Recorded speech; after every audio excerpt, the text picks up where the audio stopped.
Peer Review is a series of podcasts designed to shed light on the extraordinary breadth and diversity of talent that sit in the House of Lords.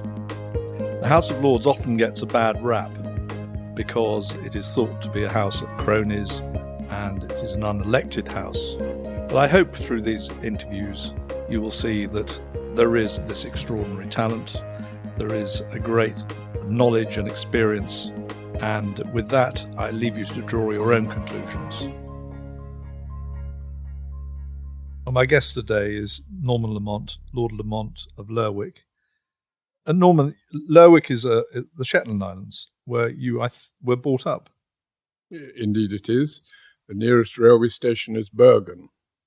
Oh gosh, that's in Norway. Yeah. Exactly, yes. Yeah. It must have been very lonely up there. Or was it sort of Well, it's not lonely cold? because there are 20,000 people live there. It's an archipelago of a large number of different islands. Of course, it is culturally very close to the Scandinavian countries.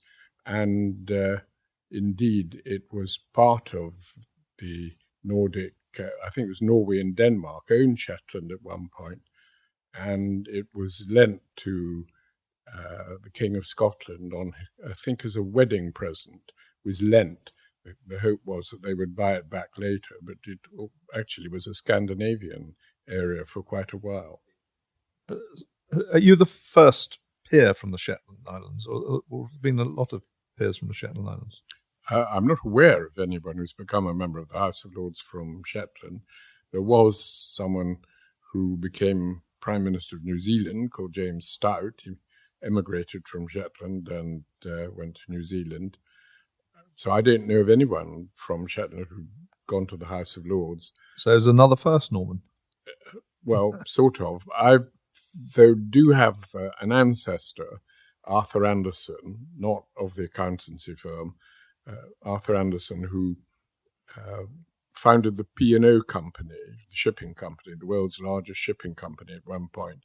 And he was press-ganged into the Navy in Shetland, forcibly forced to join the Navy, did that for a period of years, and then was dumped by the Navy in Southampton, walked to London, joined a shipping firm and founded P&O, which became the world's largest shipping company. And subsequently, he became what I would quite like to have done myself, but didn't. He became MP for Shetland. And were the generations of Lamonts there? Or? No, my mother was from Shetland. My mother was a teacher there. My grandfather was just a hill farmer there. My father was the surgeon, the only surgeon in Shetland. And he came from Glasgow. Lamont is actually a West of Scotland name. So my father always used to say, you're a Highlander and an Islander. Right, which you are. And you then went to school in Scotland on the mainland? Yeah, in Edinburgh. And then, of course, on to Cambridge, where you were part of the so-called Cambridge Mafia, where you have enduring friendships, no doubt, with, that group were running the country in many ways. Well, I think that quite often happens, that sometimes people may be at university together and one person decides they are interested in going into politics and other people think, why not? And this was Michael Howard, your great friend? The group who I was particularly influenced by would include Michael Howard, who's one of my closest friends, Kenneth Clarke, who's a good friend, although his views and my views are often very different, John Gummer, Peter Lilly, Norman Fowler was there just before us, Leon Britton was there just before us, but we knew them all. So I think the name Mafia, I'm not quite sure why it was called the Mafia. Funnily enough, there were a lot of rather talented actors up at Cambridge at the same time as us, and I noticed they described themselves as the Cambridge Mafia. Who were they? Well, people like Richard Eyre, and Trevor Nunn, and Miriam Margolis. Oh my goodness, yeah, amazing. And of course, not to mention the comedians as well. Yeah, David Frost. Of course, yes. Of course, one of your great friends, Leon Britton, who you were very outspoken about the way he'd been treated in the Carl Deitch affair. Yeah, well, I thought it was absolutely outrageous. He was accused, I think, of being part of a paedophile ring. And I got particularly incensed because Tom Watson, who was an MP then, now a member of the House of Lords, which I strongly criticised when he was appointed to the House of Lords, really did, in my opinion, everything to stir up Carl Beech and publicly referred to these accusations, which I don't think he should have done. And he described Leon Britton as the nearest thing to evil that one could imagine. Which, of course, he wasn't, and he was totally exonerated. He was exonerated because Mr. Beech made all this up. He made it all up, and unfortunately, he was exonerated after his death. Yeah, I had to write Leon's entry in the Dictionary of National Biography, which is a very demanding task because you have to find out everything about somebody going right back to their childhood. Which is what we're doing now, Norman. Well, yeah, but I only come from Shetland. Leon came from, I think it was Estonia or Latvia. I had no idea about his childhood in the Baltics. So in 1970, you decided to go and offer yourselves to the voters of Hull, who didn't take you like a duck to water. I lost by a small, tiny majority of 23,000 votes. To John Prescott, wasn't it? John Prescott, who I've come to know a very little, and actually I rather like secretly.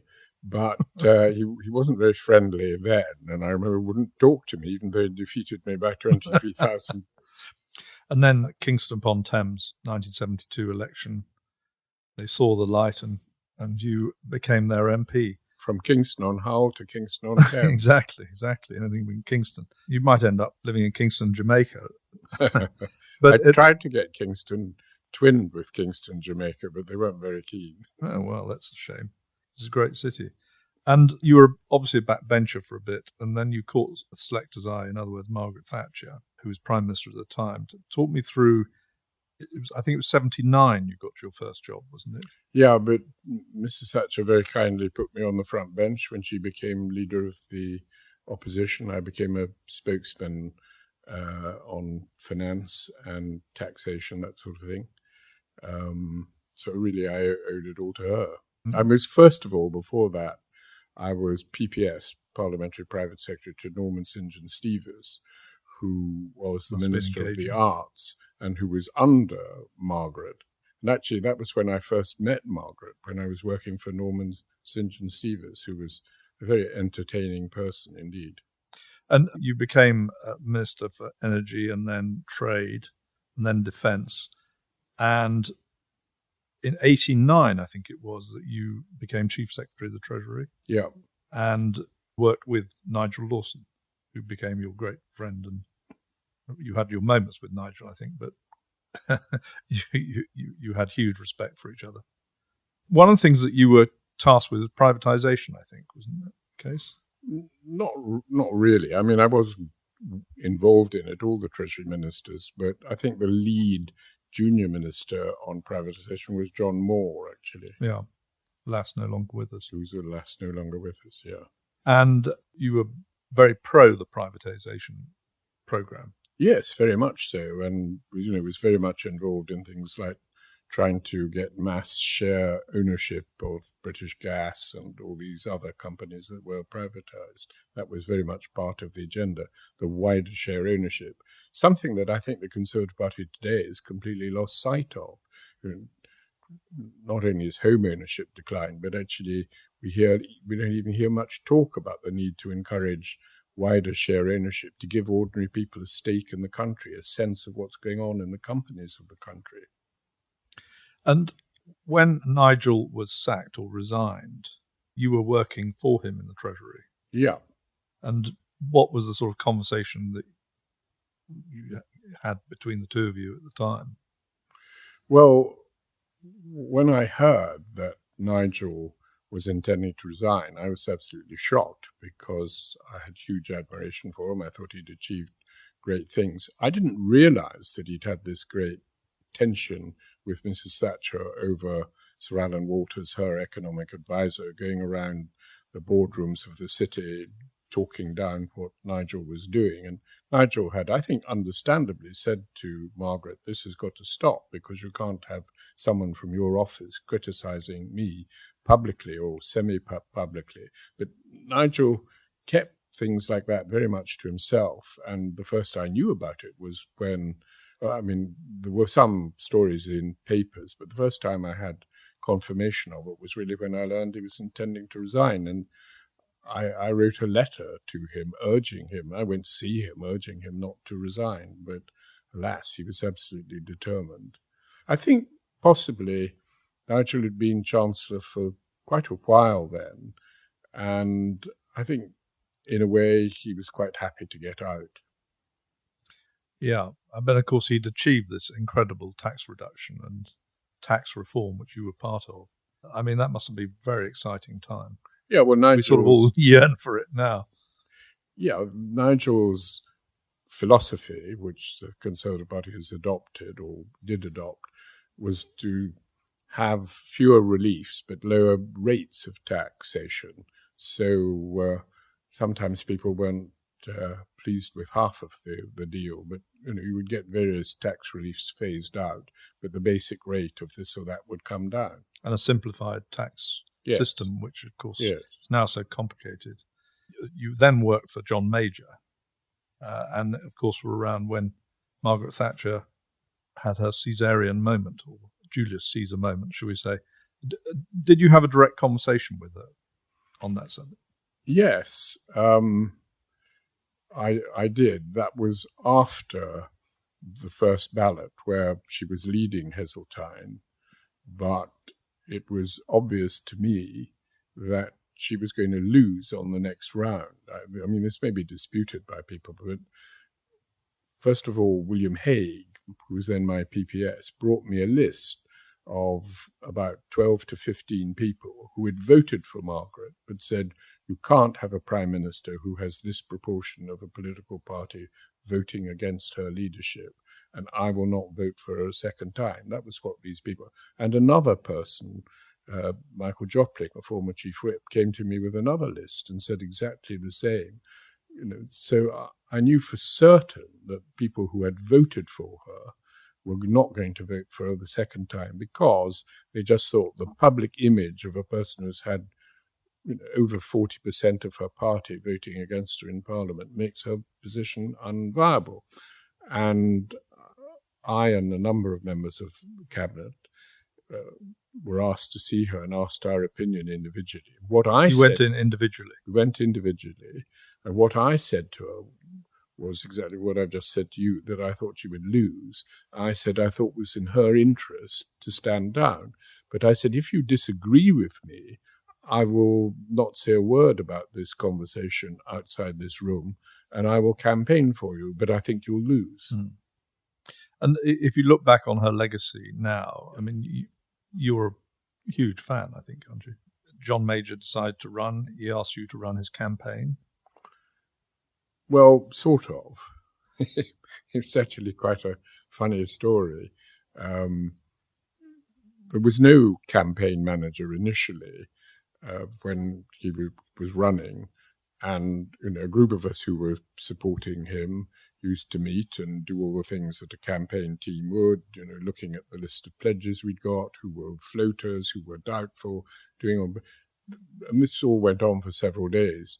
But after a while, I think it was Richard Ryder and a few people came to see me, and they said, look, this campaign is in chaos. Do you think we could please have a manager? Call for Norman. Will you be the manager of this campaign? Of course, they were actually doing most of the work, but I agreed to be the so-called campaign manager. And your reward, of course, when he It was won, not a reward. It was to be made Chancellor. Thank you very much. I can honestly say I never asked for anything. I never discussed anything with John Major. I had worked very closely with John Major because, well, he was Chancellor. I was Chief Secretary. Well, it was a natural progression for you to be Chancellor. Well, I'd gone from Financial Secretary to Chief Secretary. Yeah. That it was another step up that ladder. And that was in 1990 when you inherited sort of all sorts of trade wins backwards and forwards. All sorts of trade winds, winds of change backwards and forward, largely relating to Europe and, of course, the recession that we were in. And you had your hands full. Looking back on it, what were the sort of major challenges, excuse the pun, major challenges that you had during that time? When I became Chancellor? Yeah. Well, the day I became Chancellor, inflation was nearly 11%. And although it wasn't clear, there was the fear that we were going into recession. And we were in the ERM.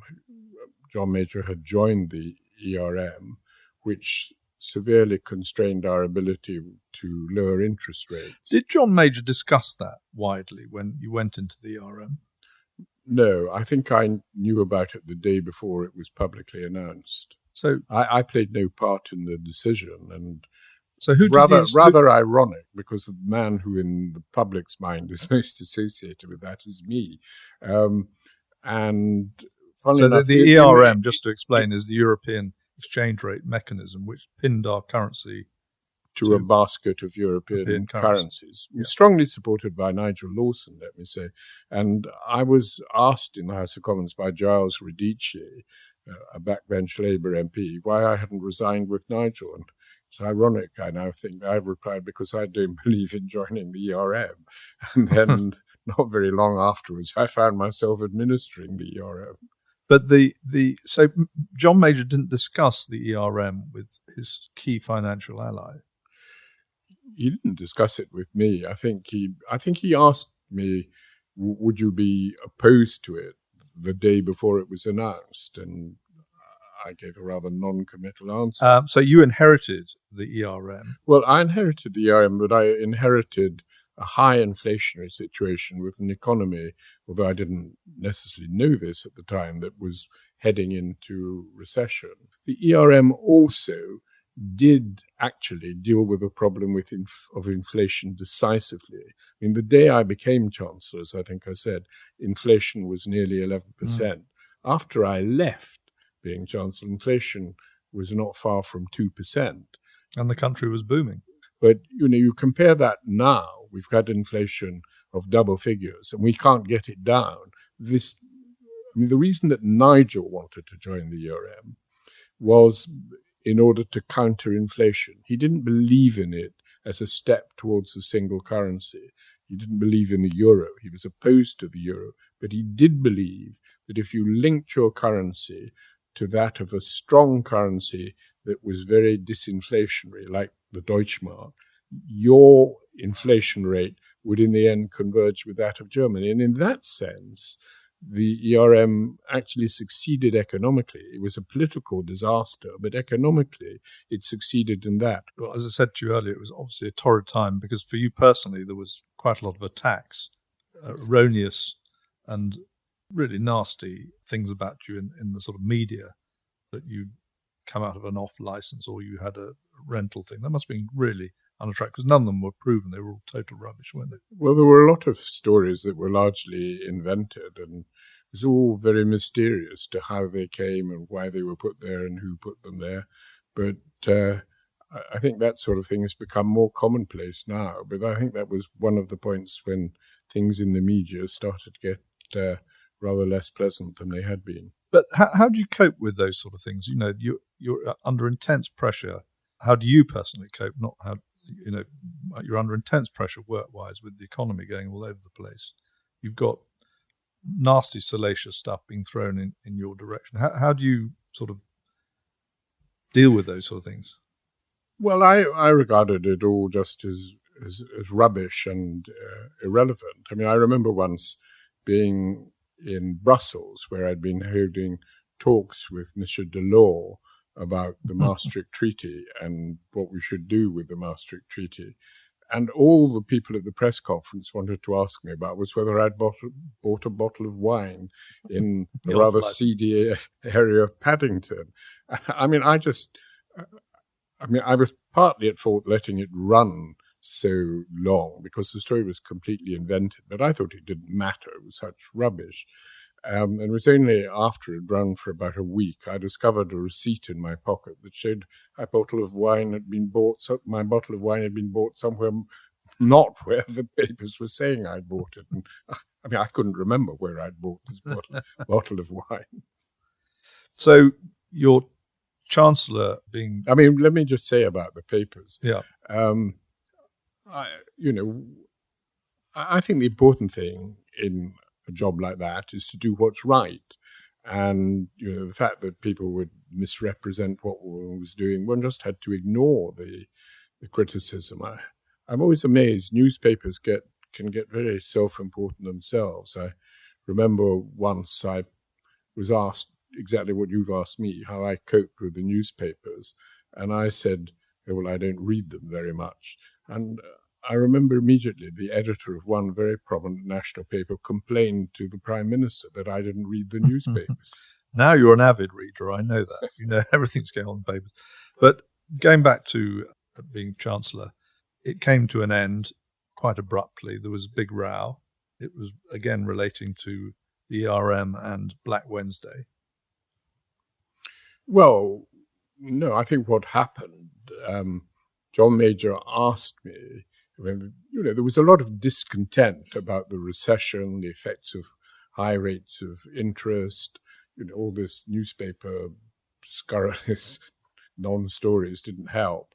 And, backbenchers didn't much like it. And John asked me if I would move to another job in the cabinet. And I said, I quite understood if he felt a change was necessary, but I didn't want another job in the cabinet. And it was his prerogative, and I would rather not have another job. I'd rather leave. And so I left.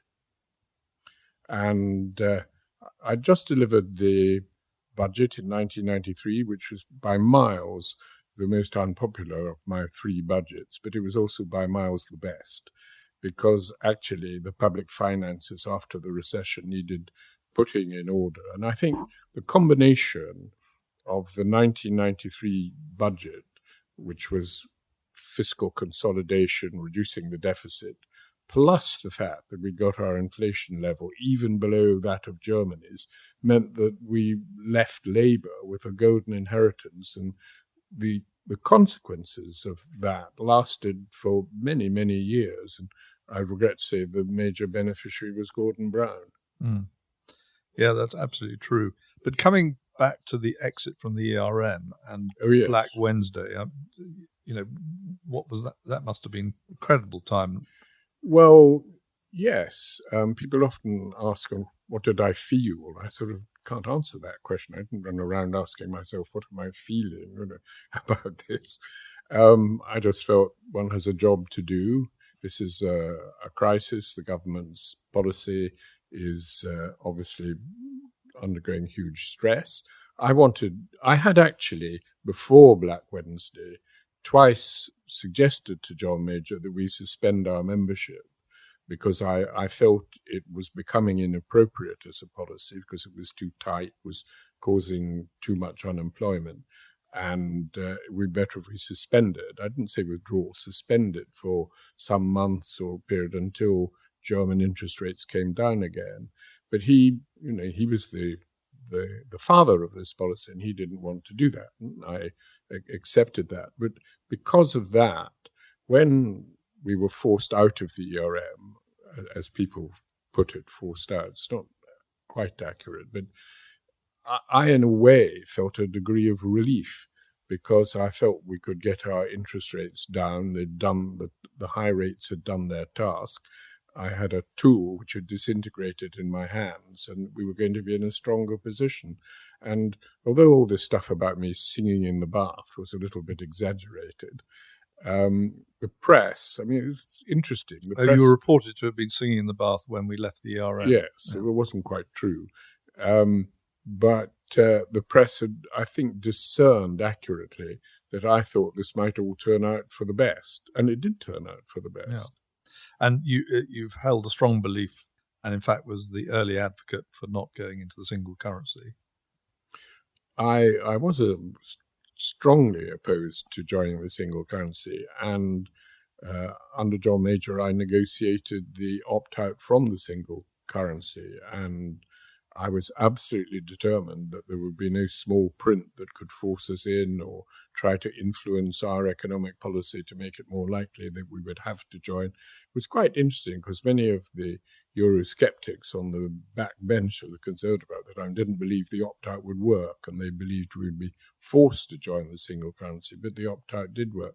But if I may say so, not only was I an early opponent of joining the euro, I actually was also, I think I made the speech in 1994, I did raise the prospect that we might have to leave the EU as a whole, actually have a Brexit, because I felt, and I had spent the whole of my time as Chancellor negotiating with the EU, I felt we were moving in a direction where we had to choose between being a self-governing country or being governed by an increasingly integrated Europe. Mm. And you carried on that campaign till the vote actually happened, which was successful as a Brexiteer. So looking back from seeing the history that you went through and now the economic position we're in, one of the things that is different from your day, of course, was the Bank of England was not independent, or not as independent as it is now. I mean, looking back on that, do you think we're in for the same sort of period of great instability and recession and not being able to control where we are? You were able to control it better in those days, but do you think you were able to control it now? Well, I don't think that's inevitable. I think at the time that we're talking, I think the latest inflation figures are rather alarming, very alarming, actually. And I don't like to criticize the Bank of England because that may compromise its independence, but I think its credibility is at risk because Britain's inflation rate is something of an outlier compared with continental Europe and especially compared with the United States. And it's very important that both the government and the Bank of England sound determined to control inflation. And we have to people talk about growth as though they've suddenly discovered some miraculous cure. We can't have growth until we've got inflation down.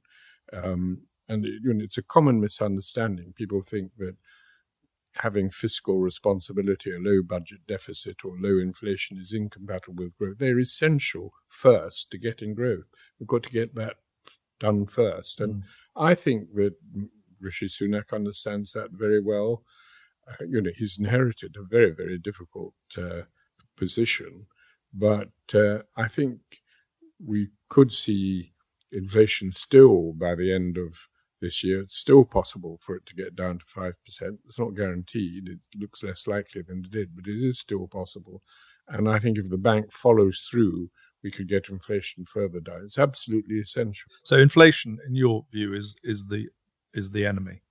Well, inflation is the first enemy. Yeah, that's what I mean. Sorry. Of course, I agree with people who feel taxes are too high and we ought to get them down. But I don't think you can cut taxes when you have a very tight labour market, 3.8% unemployment, and it's got 1 million vacancies as well. I don't think in that environment you can cut taxes without putting inflation further up. But this is the wonderful thing about the Lords, is that you have this, we have all you people who've got so much experience, can give of your view and hopefully do give your view. And I think that's the incredible thing about the Lords and why it's so interesting. Anyway, you became a peer in 98. Your PPS, former PPS, made you a peer, I think. He did, yes. William Hague. And I think it remains really to sort of go back to that relationship with Major. Is that better now, or is it? Oh, yes. No, I do. We see each other perhaps once a year, something like that. Yeah. Because it was quite a big fallout, wasn't it?